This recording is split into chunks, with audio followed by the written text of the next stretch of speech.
Why is there a mask there, given what the title of the video is, I might hear you say, if I was actually listening to your home through your microphone?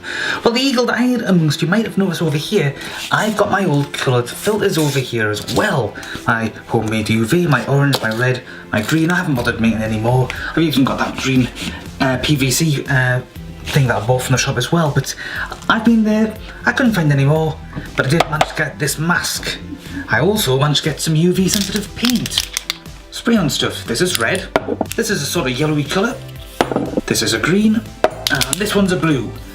Now these are basically meant specifically for hair and body colours, so in theory you can spray it onto your skin, you can spray it onto your hair. It does warn you that if you are blonde or light haired that you might want to test a test area first, and that way if it doesn't work properly you can cut that bit off quite easily.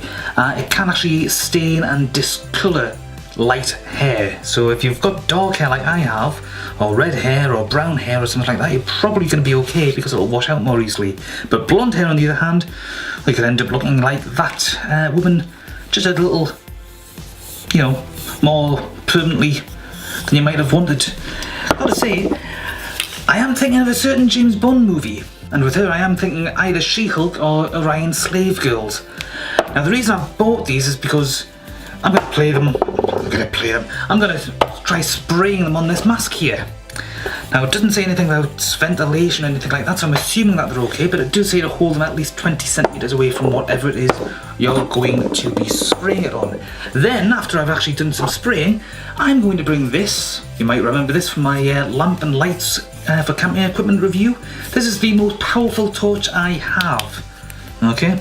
And it probably works best with these filters overall in that regard, because they were actually built on top of this, and you can see this is my UV style light, my homemade one, which isn't a true UV light, but what the hell. This is my orange light, this is my red light, ooh, and that's stuck on because of the sellotape.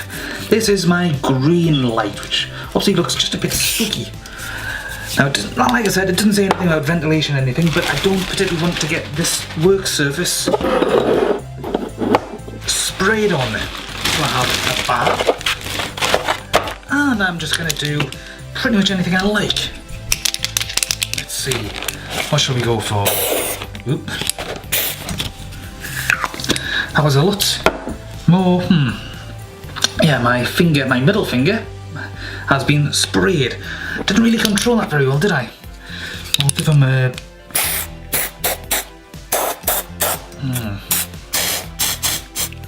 This might not work as well as I thought it might. It does say to hold at least 20 centimetres away, but I can't be bothered with that. This red one doesn't seem to want to... Oh, there we go. Yeah! This is fun! We're just green nose and a green forehead, and yeah, just for the sake of it, we'll give him a bit of a green chin. Alright, as you can see, this nightmare, this abomination is, well, it's looking as scary as you can. Now, the idea with these paints is that they react to UV light. This isn't UV, oh, that's the strobe effect. Remember, this thing has 3 settings, 2 of which are exactly the same. Now, it's not going to react to this light as it is, but it might have some effect with some of the other lenses. You know, these homemade filters, that's the green one. This is the red one, and that is looking a little spooky. And this is the orange one, which probably isn't going to show up too well given the orange surface. You can see though, that was a good idea to actually put the plastic bag down here because, well, let's just face it, everything's gone already. Let's try the UV. That's kind of reacting a bit, but of course there's a lot of light on in the background, isn't there?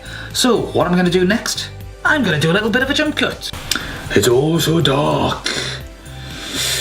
And let's see, yes, I would say that that's quite the success. That is, given that this is not a proper UV light, it's just a homemade thing which it's looking quite good. Let's see what it looks like with normal light. There you go. You can't make out a damn thing because the light is just overpowering it. Put the filter on though, and everything turns out quite nice, methinks. Yeah. If I had a perfectly dark room, this might look even better. Ooh. The red obviously doesn't have the same effect because the orange bag and everything, but that is looking quite spooky, as does the green filter. The orange filter is probably going to look a bit bad because of the orange bag, but ooh, I quite like the look of that. You know what? I think I might just give my arm a try. I'll just jump cut again. I think what I'll do is I'll try the red. Watch out the lens, please. And just see what that looks like. I'll try the green next to it. And that is quite cool, which is probably one reason why they're advising you to make sure you keep it at least 20 centimeters away, because it goes over quite a wide area as well. Did that actually dry? No, that hasn't actually. Well, it's dried better in some places than others. I was kind of hoping for a darker red. That's more of a pink colour, and yet, oh well. I'll just polish this off with that there. Oh, what fun.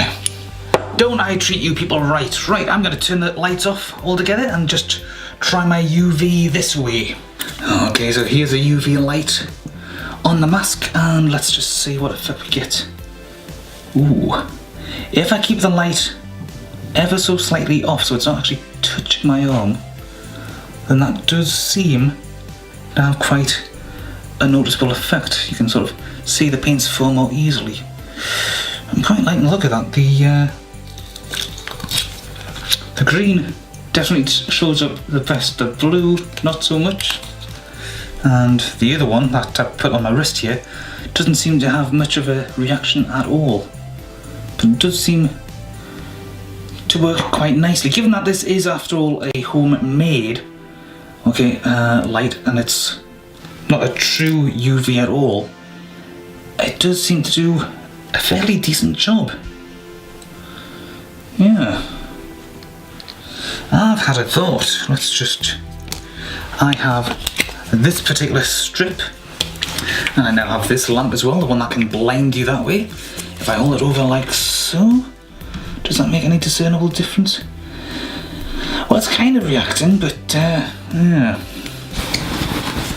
What I really need to do is get into a darker room altogether, something that has no light from anywhere else whatsoever. I mean, it is a pitch black room, as you can see, but maybe if I hold it this way, maybe that'll have some effect.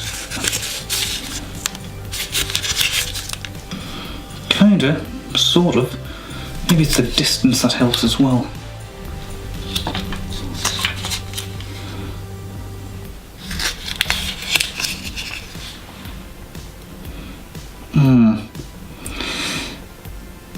Yeah, I think it's probably more the fact that this is not a true UV lamp. It's probably not having quite the desired effect.